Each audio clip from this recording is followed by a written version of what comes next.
Good to see you all, and thanks for joining us here today. Kevin, we're going to recap the year. I'm looking forward to this conversation.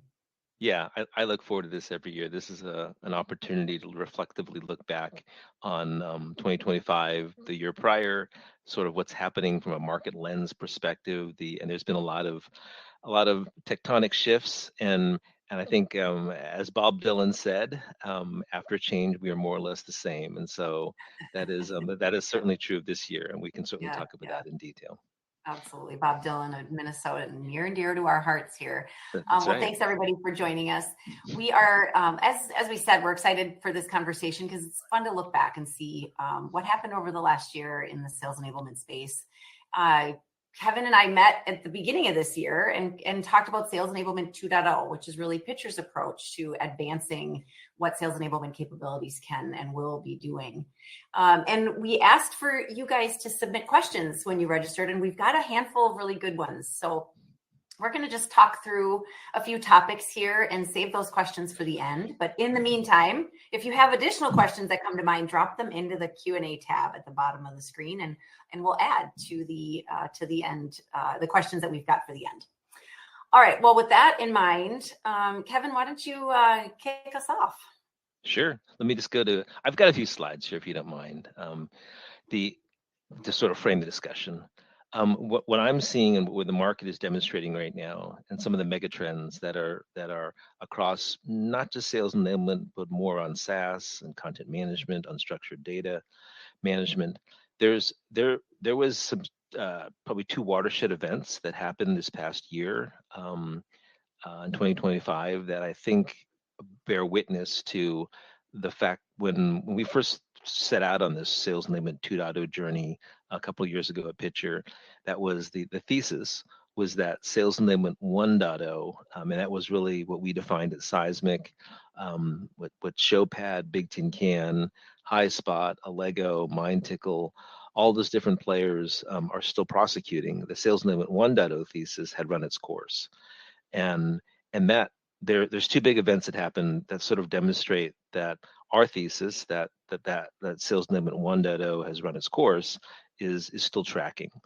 The first one is that so 2 years ago, Big Tin Can was sold to Vector Capital, and that was a take private off the Australian Stock Exchange, which interesting. And speaking with David Keane and the management team at Big Tin Can, they were always in a tough position because they were a publicly traded company, which was under the microscope and the pressures of being a public company on the Australian Stock Exchange. But still, the market capitalization, the revenue, the number of employees was quite small. And so they had this pressure of public scrutinies, yet they didn't have the fuel in the fire to maneuver. And so the take private by Vector Capital was certainly evident of that, of getting them relief from the private or from the public markets and making them out of that high degree of scrutiny and giving them a little more leeway. Well, at the same time, Showpad, which has been a private company for a number of years with the same investors. Many investors that invested in Sales Enablement 1.0, they're coming up on not necessarily their fund horizons, but more their investment horizons. And so they're 5, 6, 7 years of investment horizon. And so Showpad was looking for an exit. Showpad exited to Vector Capital, and so under the combined entity of Big Tin Can and Vector, and the leadership of AP, I'm going to butcher his name, but he goes by AP, and the new leader of the combined entity of Showpad and Big Tin Can underneath Vector. Vector is an interesting PE firm. They're not growth. They're not solving for market expansion. They're not solving for innovation. They're solving for EBITDA. And so Vector has always had that philosophy, and their portfolio and their portfolio outcomes and the the investment that they've been done into portcos bears witness of that. So that is a that compression of two of the largest players, Showpad, Big Tin Can, underneath Vector Capital, underneath a no growth EBITDA managed lens, is something that is I think foreboding for sales enablement 1.0. The second piece is that, you know, when we all keep track of each other across the industry, and there's been, I would call, historic churn rates. If you look at traditional SaaS metrics, there's a rule of 40, and that means you've got to either, if you have marginal buoyancy, in other words, you're not churning out a bunch of customers, you've got to be growing at 40% per year. If you're churning out, say, 20% of customers, you've got to be growing at 60% a year to have an aggregate growth of 40%. That rule of 40 is right now being challenged by a historic churn rates coming off of traditional sales enablement 1.0 vendors, and that sort of is underscoring the thesis which we had, is that the traditional content and coaching is not enough, and this is something that you know, when we started leaning into Pitcher and growing Pitcher from an operational perspective, making sure that Pitcher had the highest utilization rates of daily utilization rates by our customers on the planet, and in our utilization rates run 92% of daily active users are using Pitcher on a daily basis, and because they're doing it for different processes and processes outside of traditional content and coaching. But I didn't mean to talk about Pitcher too much in this discussion. I want to talk about more of the market tectonics. The customers, when we talk to customers, they're coming off these legacy platforms, and they're weary, and they're cautious. They've been had the promise of sales enablement, of exponential revenue growth, of this massive uptake and efficiency and effectiveness in their field forces, and it's failed to materialize. And so that's where they're looking for the next generation, looking for answers.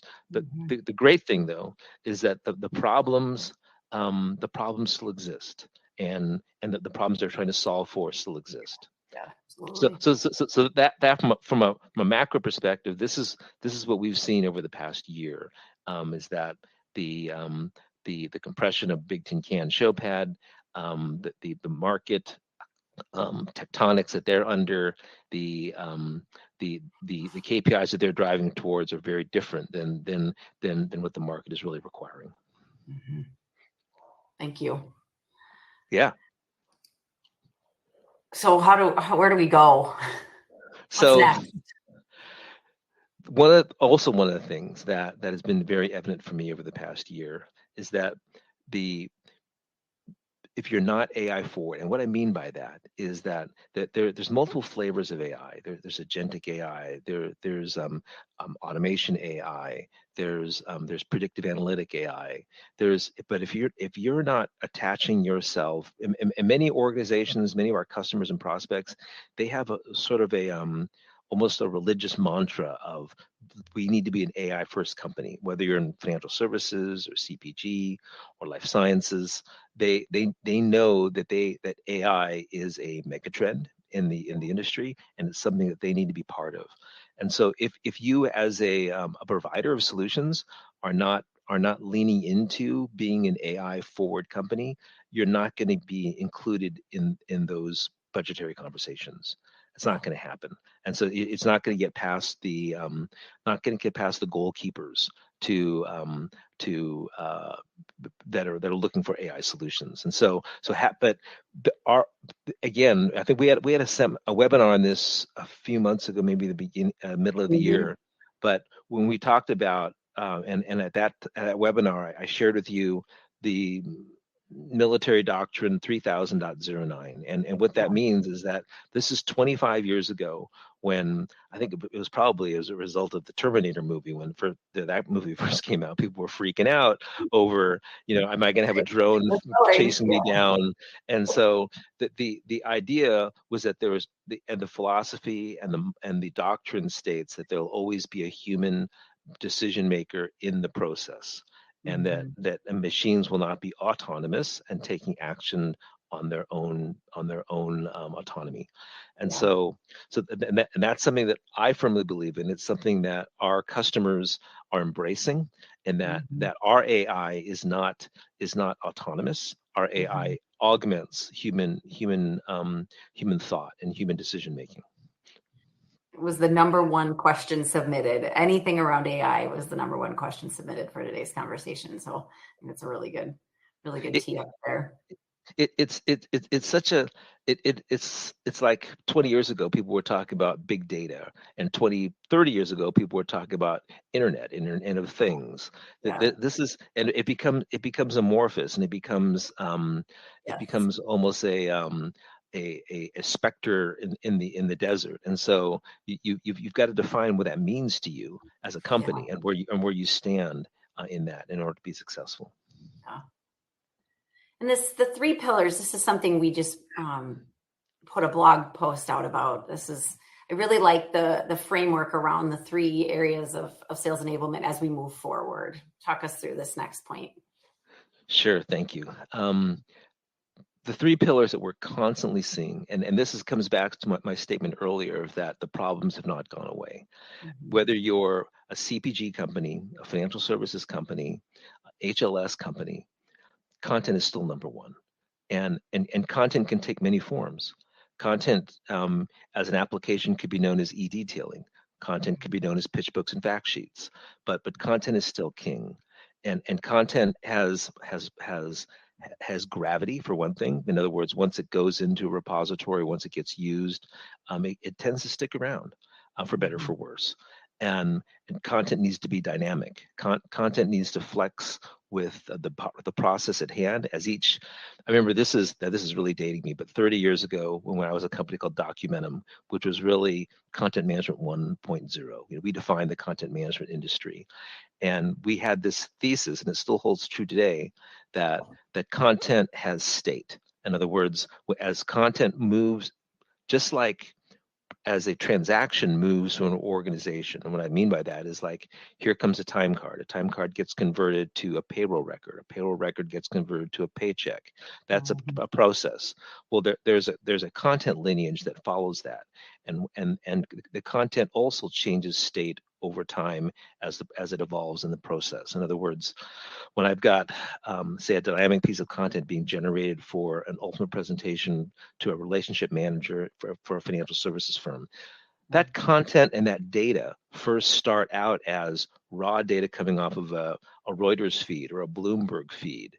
Um, and that is XML data, that is JSON data coming into a system that is raw. It doesn't necessarily have context of what's ultimately be delivered, and that really is the challenge of the content management system: is to take those raw data feeds and turn them into something that is contextual for the conversation you're going to have with the customer. And that content then morphs as it changes state, and it gets more focused, more contextual as it gets closer to the end delivery state. Mhm. So the content problem is not gone away. Yeah. And I doubt it ever will, and that companies are still trying to solve for that. And whether they're like, we have a great customer in Elanco, they're animal health company that they're delivering content to their reps to give to healthcare providers, veterinarians, on predictive treatments for animals, for better health outcomes for animals and in animal health. And that content, as it starts upstream in the regulatory affairs compliance submission, as it travels down to actually being form content to be delivered to a healthcare provider, that lineage, that provenance, that those different states that the content has to live in, are very important. And so content is king. Yeah. If I can touch on the second point, and I Yeah. know I'm talking a ton here, but um, the the companies are also awash in data. This is Yes. something that, so many times, we have great customers in our CPG sector, like Mondelez. Mondelez tells us that they've got data scientists top data scientists in the world in their offices in New York. And Yeah. these people know predictively all the CPG habits, all the POS data habits, all the shelf placement habits. All that is data-driven decision making. But yet when it comes to action in the field, in other words, I've got a rep that's calling on a Target center or Walmart Supercenter, and they're trying to put in the new cookie display. That having all that awash in data behind the scenes does nothing for the rep if it's not actionable, contextual, and immediate. And that's Yeah. what That's what we're delivering. Is we take all that data, all that content, put it into context, and then put it in the palm of the hand of the rep in the field so they can make a very quick 30-second decision, a 30-second pitch to that Walmart's store manager. Really And making and that that data actionable. these companies literally there's so much they're up to their eyeballs in data, Yeah. but Yeah. there's the field is starved for Yeah. actionable decision insights. Right. And the processes point really is both the technology provider and the companies. There's the process really, those two kind of need to synergize. Talk a little bit about that. So that the processes piece, this is something that the age-old problem of marketing and sales, customer success, professional services not being on the same page is still evident.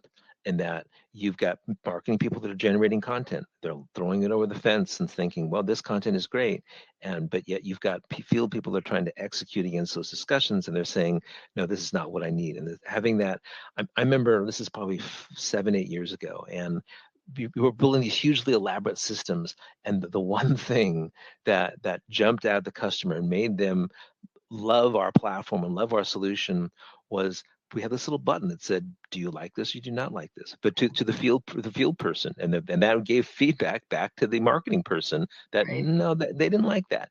Yeah. And that was it seems so simplistic, but yet Right. in that simplistic was the purity of that communication thread back to the process. Um, when I say processes, processes are they can be manufacturing, they can be regulatory compliance, they can be e-detailing in the field, they can be pitch books and fact sheets and financial services. It's merging that content with the data and putting it in the process and then making that contextual to the process is in that particular state. Yeah. This point we saw over and over again this year that while enablement Oh is yeah. a global problem across organizations, regionally is where the success gets built. This is a problem, and this is not just a problem. This is a systemic crisis across Yeah. our organizations that we deal with, and that when they come to us, after the first 10-15 minutes of discussing this with these problems with them, they realize we get it. They realize that we get the fact that they're trying to prosecute sales enablement programs globally, um, but they need to act locally. In other words, they need to respond regionally. Yeah. They are beholden to the regions.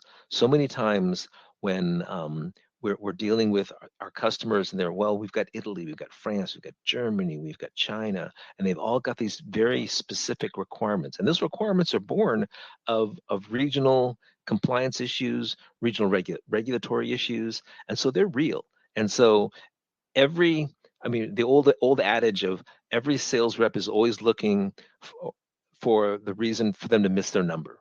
Well, that applies to country managers, that applies to sales leaders. So I'm the country manager of Italy, and you're trying to ram down on my throat this solution coming to me from corporate, and I'm gonna say, nope, that doesn't work here in Italy, because of this, that, and the other thing, regulations. The systems that you deploy have to be malleable enough and have to be flexible enough to flex in the regions, and that is something that our customers, time and time again, they're coming back to us and saying that's what makes us unique, is that we're not coming with this cookie cutter approach and saying that with a sort of Pollyannic thinking that thinks that the centralized one snapshot gold copy is going to fly in Italy. It doesn't. And so we are sensitive to the fact that our customers are are trying to do homogenize processes globally, but they need to be responsive to the regional requirements. And so at our the not only and that's how we really that was an epiphany that we had at the beginning of the year, and we designed not only our platform but our company to be like that. In other words, we have from a CS/PS perspective, we have organizations that are specifically designed for in-country, in-theater customizations and modifications for those reasons. And then this last point, legacy IT systems, TOC, totally out of control. Yeah. So this is what we see every day in and day out, is that the customers hand us this plate of spaghetti, and they say that this is my reality. Yeah. And by the way, those systems are not going away. In other words, if you they're too entrenched, they're too interconnected, they're too interlocked, and so the ability to operate within that spaghetti and the ability to operate within heterogeneous environments. This is something that customers are telling us time and time again. People ask me all the time about, well, what about Salesforce? What about organizations that are coming to you with a sort of a monolithic cloud? Well, when we drill into Salesforce's Financial Services Cloud or LS Cloud or CPG Cloud, these are monolithic applications that are predicated on also pulling on other components like Data Cloud, CDP Cloud, and that now you're telling me that then you're an organization, you're standing there with this plate of spaghetti, and Salesforce is saying, oh, I can make that all go away with my better CPG Cloud and my Data Cloud. You're looking at the spaghetti and thinking that's not reality. Okay, the reality is I'm running my business today with this stitched together spaghetti, as confusing and as convoluted as it looks right now. I want to simplify that. I don't necessarily want to totally displace it with you, Mr. and beholden to you, Mr. Monolithic sales vendor, Salesforce. And that's where Pitcher really excels. Is we fit perfectly into heterogeneous, complex legacy environments, and that's the IT reality. And that's why we're being successful. So before we jump to these handful of questions, impart some wisdom here. Oh gosh, so one of my heroes, Steve Jobs embodied the mantra of your job as an IT practitioner is to simplify, simplify. In other words, kind of like Mozart, it's like I've got take out every third note. Because you don't need it, or one of my favorite artists, Sting, defined. If you listen to the music of the Police, the music of the Police is defined not by the notes; it's defined by the spaces, and that's something that is evident in Apple. The simplicity of Apple technology too. It's not the notes; it's the spaces in between the notes, and so that is a mantra here at Pitcher, is that we look at when a customer hands us the spaghetti, we look to simplify. We look to take out complexity. We look to give them back elegance. So that's an homage to one of my heroes, Steve Jobs. Great. All right, so let me ask you a couple of the questions that we received, and they're a little all over the place. So the first one is, what kind of business data do I need to access to use an enablement platform? So interestingly enough, so it's 3 years ago, people would said, oh, it's all about the CRM. And you got to have the CRM in place. You got to have the CRM clean. You got to have the CRM pristine. That's not IT reality. Okay. I think half the customers which we implemented this year, that we did so without a CRM or a fractionalized CRM or a messed up CRM, and that without a CRM, I was like, what do you mean without a CRM? And they're like, yeah, well, Pitcher is our CRM. And whoa, I said, hold back up for a second, because we're not accounts. We're not Yeah. accounts, opportunities, and contacts, and that's the traditional trifecta of Yeah. CRM. I said, and they said, well, we don't need that. I said, what? I said, because at the end of the day, those trifecta of data elements are a glorified database.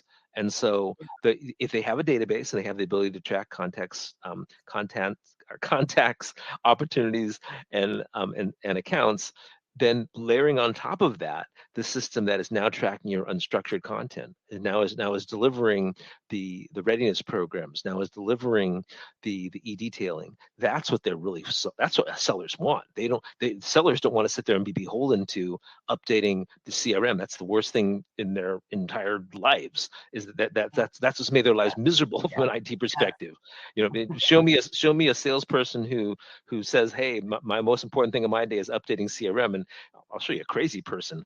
And this is the epiphany that we had over this past year is that these companies were saying, well, you are our CRM. And I said, well, let's think about the definition of CRM before Yeah. we Right. jump Yeah. to that conclusion. But yeah, but the reality, what they were saying, the reality is what they're saying is this is where the salespeople live.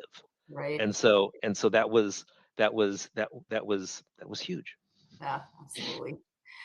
Okay, now this one goes up 30,000 feet. We touched on it a little bit, but how do you see AI changing this industry? So boy, this is something that, from a solutions development perspective, AI is radically changing the way that applications are built, designed, and deployed.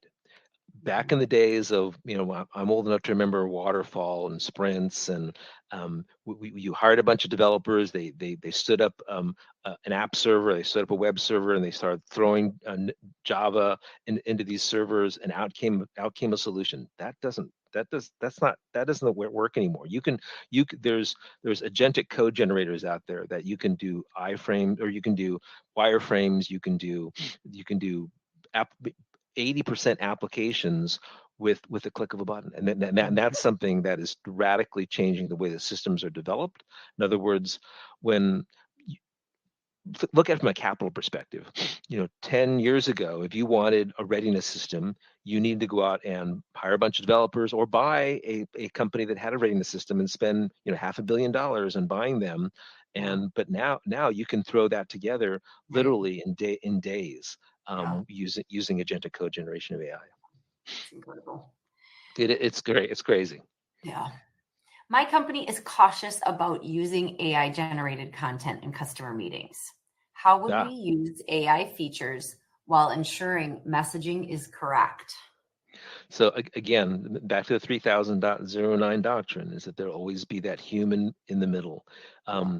We've all seen the emails that AI generates, or the prose that AI will generate with its little dashes and Yeah. its columns and its lines and everything. And it's just it it it it comes across as very sterile cheese whiz, and Yes. nobody wants to eat cheese whiz.